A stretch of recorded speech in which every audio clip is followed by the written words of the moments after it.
Imagine a ruler so obsessed with time that he issued an edict to destroy every clock in his empire. Not out of whimsy or fear, but because he believed measuring hours corrupted the human mind and distorted life's natural order. What drives a leader to such extremes? How does obliterating time influence a society's mind, behaviors, and perception of reality? Today we explore the emperor who destroyed clocks, understanding human cognition, societal adaptation, and the depths of time itself. Time is more than measurement. It's a structure interpreting reality and neural scaffolding for memory, expectation, and anticipation. By erasing clocks, the emperor disrupted his people's collective temporal framework. An experiment in perception, resonating with neuroscience. Historically, the emperor reigned during social upheaval. Traditional power structures were challenged and reinforced by changing conditions. His empire, a complex system, depended on synchronization. Markets, military drills, agriculture, ceremonies all relied on shared understanding. Neuroscientists liken this to a neural network, each citizen a node, behavior coordinated to sustain society's emergent patterns. Clocks are external pacemakers like circadian cues, ensuring the collective rhythm doesn't falter. The emperor disrupted this function. Psychologically, humans rely on temporal markers for anticipation. Anticipation links to dopamine regulation, influencing motivation and planning. Remove those markers and the mind's predictive machinery falters. People lose urgency, misalign activities, experiencing time more fluidly. Some historians suggest the emperor intended this as cognitive liberation, a philosophical experiment against temporal constraints. Yet, consequences were complex, revealing how human perception and societal stability are bound to shared temporal constructs. Consider the social dimension. Collective behavior relies on predictability. Cities function as networks of interdependent activities. When clocks are removed, this network experiences desynchronization.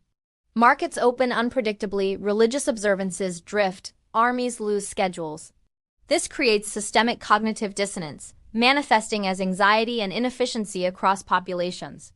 The emperor's decree had profound unintended consequences. Aiming to liberate minds, he introduced a systemic stressor.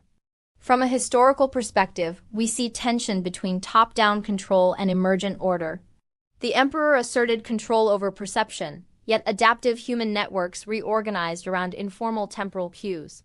The sun, church bells, market gossip, and rituals became decentralized clocks, emergent solutions to an imposed paradox. Neurologically, the emperor's experiment highlights environmental scaffolding's profound influence on human cognition. Modern neuroscience shows our brains rely on external cues to structure perception, memory, and planning. Clocks are cognitive prosthetics. Removing them forced citizens to internalize temporal estimation, demanding more from memory and attention. Variability in cognitive capacity meant some adapted better, creating new social hierarchies based on internalizing temporal structures. This unintended meritocracy is an ironic twist. Control became a catalyst for human differentiation and innovation.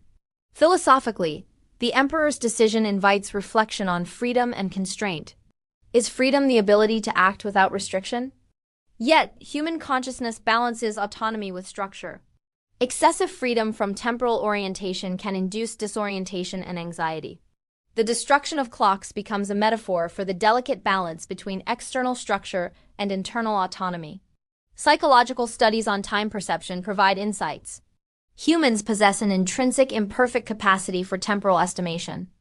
Deprive a society of clocks, and you amplify reliance on internal mechanisms, revealing robustness and fragility. Some adapted by developing new routines, creating informal timekeepers. Others fell into inefficiency, frustration, or depression. This illustrates the neurobiological truth that temporal predictability is foundational to human well-being. From a historical systems perspective, the edict exemplifies tension between control and adaptation in large-scale societies. Top-down interventions, particularly those affecting cognitive or perceptual parameters, often produce cascading effects. The emperor intended to manipulate cognition for harmony, yet the emergent behavior of the system was more nuanced. Markets adapted through informal schedules. Religious institutions established surrogate temporal markers, and families relied on natural rhythms. This is a vivid historical illustration of resilience. the capacity of a system to absorb perturbation, reorganize, and continue functioning. It underscores an important lesson. Control over the external world does not equate to control over perception or cognition. Societies possess an intrinsic capacity to reorganize, often in unpredictable but functionally coherent ways. The emperor's obsession with time also offers a unique lens on stress responses. Neuroscience distinguishes between acute stress, enhancing focus, and chronic stress, impairing cognition and health. By disrupting shared temporal structures, the edict imposed a chronic, low-level stressor on the population. Intriguingly, some individuals and communities thrived under this challenge, developing creative coping mechanisms and alternative structures. This can be interpreted as a real-world stress inoculation. Moderate disruption fosters adaptive flexibility, while excessive disruption leads to dysfunction. The emperor transformed his empire into a live laboratory for collective cognitive adaptation, demonstrating the interplay between environmental stressors, neural plasticity, and social evolution. One of the most compelling philosophical questions concerns the perception of control. Human cognition seeks patterns, yet the world often defies absolute predictability. By removing clocks, the emperor decoupled cause and effect in temporal terms. Actions could no longer be mapped to precise expectations of time. This forced citizens into uncertainty, mirroring the existential condition described by philosophers. The lesson is profound. Our experience of reality is intertwined with the frameworks we use to interpret it. Disrupt those frameworks and you reshape not only behavior but consciousness itself. The historical outcomes of this edict were as unexpected as they were instructive. While initial chaos ensued, emergent order quickly took root. Localized timekeeping, adaptive routines, and social improvisation compensated for the absence of clocks. Markets resumed function, rituals continued, and life went on. The emperor's attempt to dominate temporal perception reinforced the resilience of the system he sought to control. This paradox resonates with contemporary understandings of complex systems. Attempts to impose rigid top-down control often catalyze distributed adaptive strategies, leading to outcomes that diverge sharply from original intent. It is a lesson mirrored in modern organizational theory, network science, and cognitive psychology. Interventions in complex networks yield nonlinear effects, frequently producing emergent properties that cannot be predicted from initial conditions. The neuroscientific metaphor here is striking. Consider the brain as a system of interconnected nodes and circuits. Suppress one pathway or remove a regulatory mechanism, and the network often compensates through plasticity, rerouting information and restoring function in unexpected ways. The emperor's society behaved like a macro-scale neural network, redistributing temporal coordination. Some individuals became informal timekeepers, others innovated new methods of scheduling, and the collective rhythm re-emerged, albeit altered. History, in this sense, is a laboratory in which human cognition and social networks are continually tested, refined, and evolved. Moreover, this episode illuminates a critical insight about human adaptability. Neuroscientists describe the brain as a prediction machine, continuously modeling future events to guide behavior. When external cues are removed, the predictive model must rely more heavily on internal mechanisms and experiential learning. Similarly, when the emperor erased clocks, he forced his citizens to recalibrate their anticipatory models, enhancing certain cognitive faculties such as temporal estimation, pattern recognition, and improvisation. At the same time, this disruption exposed vulnerabilities, revealing disparities in cognitive resilience.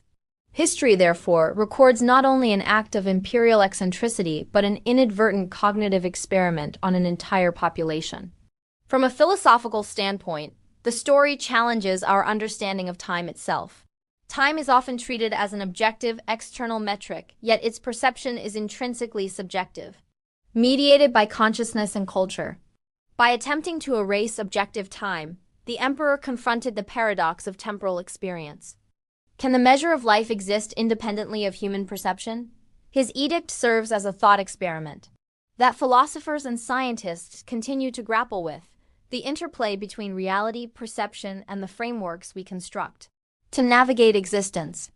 The destruction of clocks becomes a metaphor for existential reflection, a reminder that the structures we often take for granted are deeply intertwined with our cognitive and social architecture. In the end, the emperor's story is less about tyranny and more about exploration. It forces us to ask how much of our behavior is dictated by internal cognition versus external scaffolds. How do societies adapt when foundational structures are removed or disrupted?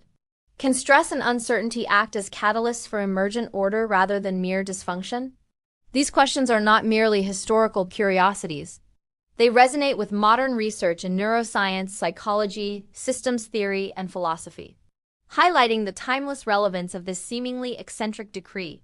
The paradox is clear. By attempting to control perception itself, the emperor revealed the limits of control, the power of adaptation, and the resilience of human cognition. Ultimately, the tale of the emperor who ordered all clocks destroyed offers a profound meditation on human nature. It reminds us that constraints, whether imposed by society or by rulers, shape our cognitive landscapes, often in unexpected ways. It illustrates the intricate interplay between environmental cues, neural mechanisms, and social networks, highlighting the adaptive capacities of individuals and collectives. It challenges us to consider the nature of time, the meaning of freedom, and the subtle ways in which perception structures reality. And perhaps most intriguingly, it demonstrates that disruption can catalyze resilience, innovation, and emergent order. In the quiet spaces between seconds, in the moments unmarked by mechanical hands, history whispers its lessons. Systems adapt, minds recalibrate, and life persists, often more creatively than we might predict. As we reflect on this paradoxical episode, consider your own relationship with time, structure, and perception. How much of your daily rhythm is externally imposed, and how much emerges from your internal estimation and improvisation? How might the removal of familiar frameworks challenge your cognition, your patience, and your creativity? The Emperor's story invites us not merely to marvel at historical eccentricity, but to engage deeply with the philosophical and scientific truths embedded within human experience. It reminds us that our perception is malleable, our societies resilient, and our cognition endlessly adaptive. Perhaps the greatest lesson of all is that constraints do not simply limit us, they shape the very contours of possibility. So next time you glance at a clock, consider the intricate dance between time, perception, and society. Remember that behind every tick lies a network of cognitive and social interactions, a network that has adapted, evolved, and persisted through centuries of disruption. History is not a static record of events, but a living experiment in human resilience. And the story of the emperor who sought to erase time reminds us that the mind, like society, continually reconstructs itself in the face of paradox, uncertainty, and change. If this exploration sparked your curiosity, engage with it further. Think about how you measure your own time, how you perceive structure, and how you adapt to disruption. Share your thoughts in the comments, reflect on the paradoxes of control and freedom, and consider subscribing to PassLens for more journeys into the hidden layers of history where human behavior, cognition, and society intertwine.